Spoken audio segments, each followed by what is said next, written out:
Bonjour à tous, bienvenue sur cette chaîne. Aujourd'hui, on va s'intéresser à un sujet qui me semble pertinent. Il concerne la société gabonaise. C'est celui de l'engagement massif de nombreux jeunes dans l'arène politique, notamment au cours de cette élection législative qui a lieu en ce moment au Gabon. Alors, que reflète ici ce fait? Reflète-t-il ici un réel engouement des jeunes pour la politique, en ce sens qu'ils sont conscients que c'est un espace de décision qui peut réellement leur permettre ici d'avoir une influence sur le fonctionnement de leur pays? C'est-à-dire qu'en s'engageant en politique, les jeunes peuvent eux-mêmes ici pouvoir trouver des solutions aux problèmes auxquels ils font face au quotidien. Ou de l'autre côté, l'engagement de ces jeunes en politique répond à une logique saine. Cette logique liée à l'hyperpolitisation de notre société est celle qui est bien résumée par la formule des rappeurs gabonais du groupe Mauvaise Haleine, c'est-à-dire la politique cache dans ses poches toutes les banques. C'est-à-dire qu'on s'engage en politique parce qu'on veut faire ici de la politique un tremplin, pouvoir ici avoir une meilleure vie. La politique deviendrait ici ainsi un ascenseur social qui pourrait nous permettre ici de pouvoir ici réaliser nos objectifs de vie. Donc dans un premier temps, analysons ici le fait que la politique soit ici un lieu qui permette aux jeunes de réellement changer leur quotidien parce qu'ils auront la capacité de prendre des décisions qui vont ici avoir une incidence sur leur vie. Donc en s'engageant en politique, les jeunes ont peut-être compris que c'est là l'espace qui pourrait leur permettre ici de réellement résoudre les problèmes auxquels ils font au quotidien,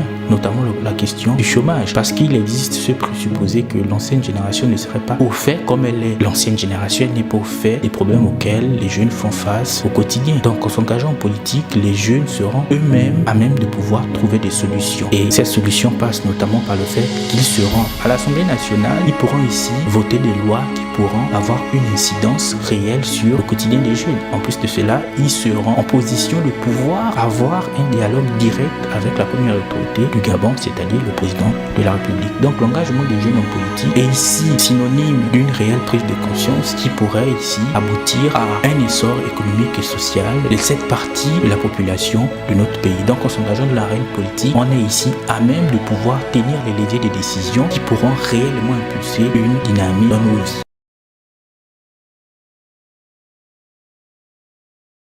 Alors, l'autre facette serait que s'engager en politique ne serait tout simplement que le reflet ici de la volonté de vouloir changer soi-même sa propre vie. C'est-à-dire qu'il y a une dimension purement individualiste dans l'engagement de ces jeunes dans l'arène politique. Parce que comme je le disais, la politique ayant dans sa poche toutes les banques pourrait permettre à ces jeunes d'avoir accès ici à des mannes financières importantes, plus qu'un poste de député ou une position dans l'appareil étatique relié ici à cette élection pourrait permettre aux uns et aux autres de pouvoir avoir accès à des finances, de pouvoir avoir accès à un réseau. Reprendre les termes de Bourdieu, ils auraient ici un capital économique et un capital symbolique qui serait marqué ici par le réseau qui permettrait aux uns et aux autres ici de pouvoir placer leurs parents, de pouvoir eux-mêmes ici avancer dans la haute administration et surtout ici, pourquoi pas eux-mêmes ici placer des personnes au-delà de la famille, des personnes de leur contrée, de leur... Donc ici, l'engagement politique des jeunes peut se percevoir ici comme la volonté tout simplement égoïste de ces derniers de pouvoir ici améliorer leur vie. Donc faire la politique serait ici un ascenseur social qui pourrait permettre aux uns aux autres d'avoir une meilleure vie. Et cela se fait peut-être parce qu'on est dans un écosystème politique qui n'a pas d'idéologie. C'est-à-dire que les uns et les autres s'engagent en politique réellement dans quel objectif? Est-ce qu'on peut avoir une lecture claire de ce que les uns et les autres veulent faire? Il est réel qu'il existe des programmes de société, mais depuis 60 ans, a-t-on vu réellement la dynamique qu'a impulsé ces divers programmes de société entre détournement d'argent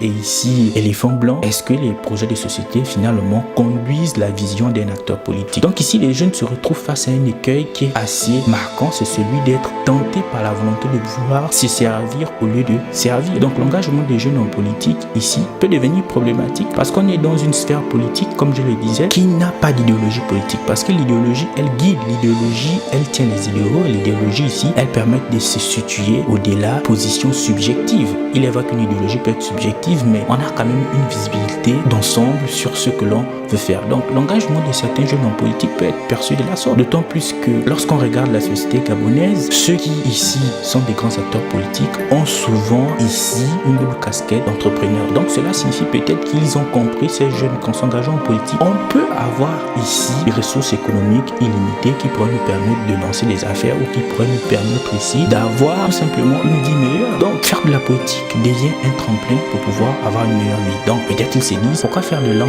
études? Ou même lorsque j'ai fait de longues études il est difficile pour moi d'obtenir un emploi, ou j'ai un emploi et cet emploi m'expose à une précarité extrême, alors que si je m'engage en politique, je pourrais avoir une influence, je pourrais avoir de l'argent, je pourrais pouvoir mettre en avant tout ce qui me concerne, mettre en avant mes projets au détriment des projets de l'ensemble. Donc cela se dit tout simplement parce qu'on constate ici que depuis 60 ans, c'est quasiment le schéma auquel on assiste. Donc l'engagement des jeunes en politique est bien, mais dans quelles conditions et pour quel objectif? Au-delà de ça, la sphère politique est quand même une sphère complexe dans laquelle on se retrouve parfois à pouvoir partager des antivaleurs, pour pouvoir tisser des alliances, pour pouvoir avancer notre agenda, donc leader d'un mouvement politique. Donc l'engagement des jeunes en politique peut les exposer à diverses problématiques et peut surtout mettre l'avenir du pays dans une position assez périlleuse, parce que si la ressource principale d'un pays, qui est sa jeunesse, donc la ressource vitale, la ressource active d'un pays, se retrouve embrigadée dans des schémas de politique politicienne, finalement le pays va droit dans le mur. Donc ceux qui se sont engagés en politique doivent prendre en considération cette perspective, et cela je le dis pour tout simplement apporter une certaine nuance. Tenir ce propos, ce n'est pas de dire que l'arène politique est réservée uniquement pour une catégorie de Gabonais, donc ici ceux qui seraient plus âgés, mais l'arène politique est réservée pour tout le monde. Mais dans quelles conditions, dans quels principes? Faut-il s'engager en politique pour reproduire les mêmes schémas? D'autant plus que la plupart des candidats n'ont quasiment pas d'expérience réelle dans la sphère. Comment peut-on être sûr qu'ils s'engagent pour pouvoir réellement changer les choses? Est-ce qu'ils s'engagent eux-mêmes pour reproduire le même schéma qui a permis aux uns aux autres de s'enrichir? Donc je vous remercie d'avoir regardé cette vidéo. Si le contenu vous plaît, abonnez-vous, commentez et surtout partagez la vidéo. Et donc on se donne rendez-vous dans une prochaine vidéo. Merci et à bientôt.